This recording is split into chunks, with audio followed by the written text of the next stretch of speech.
Hey, so it's Stephanie, and I'm going to talk about the Department of Education and Education Authority in Northern Ireland for the comparative education assignment.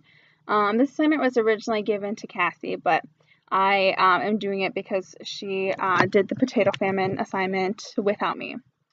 So in Northern Ireland, in general, many countries have some sort of education system, and with those, a Department of Education that creates, develops, and governs the educational requirements and policies for that specific country.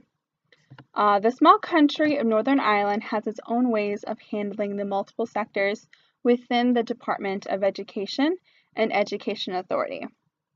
The focus will be on their role in the education system, how funding is dealt with, governance, and policy. So the Department of Education, or the DE, and the Education Authority play an integral role in the educational system in Northern Ireland. With the country's background, including years of conflict between Catholics and Protestants, their role is to promote education of Northern Ireland and implement policies and regulations of education to ensure the furthering of education of its citizens by minimizing conflict and increasing fairness and quality of education. The Education Authority's main role is to ensure that there is efficient and effective services available to meet the needs of children and young individuals in primary and secondary education, and support for the provision of these youth services. Before 2015, all of these roles and services were given by the 5 Education and Library Boards, or the ELBS, until the Education Authority was created.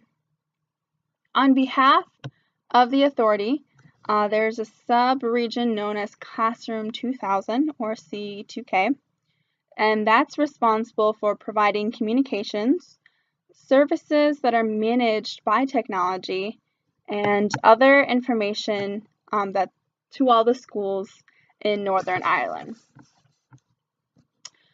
So funding is next.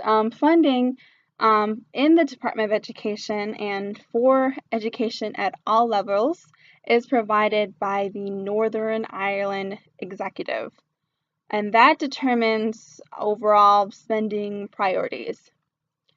The executive has 4 sources of funding, and these include funds which are allocated to it by the UK government, money raised in Northern Ireland through local taxation, and borrowing within the Reinvestment and Reformative Initiative, also known as RRI, and money received from the European Union.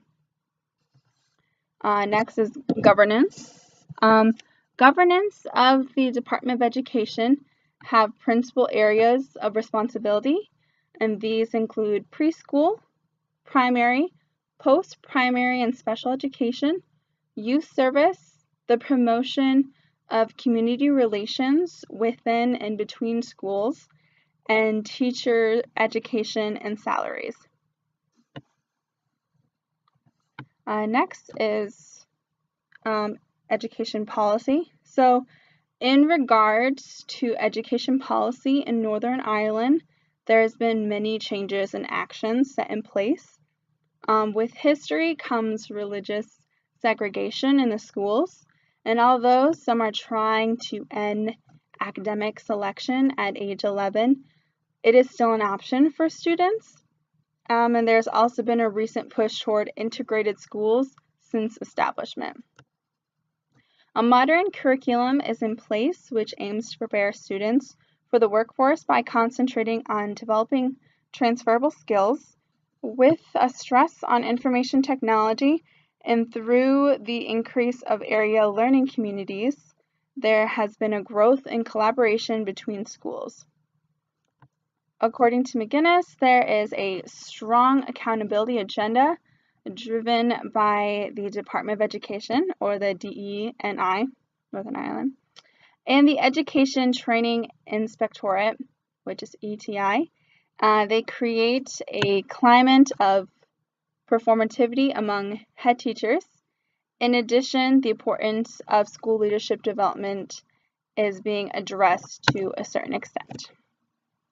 And that's kind of like a general wrap-up of comparative education in Northern Ireland with the Department of Education and Education Authority in Ireland.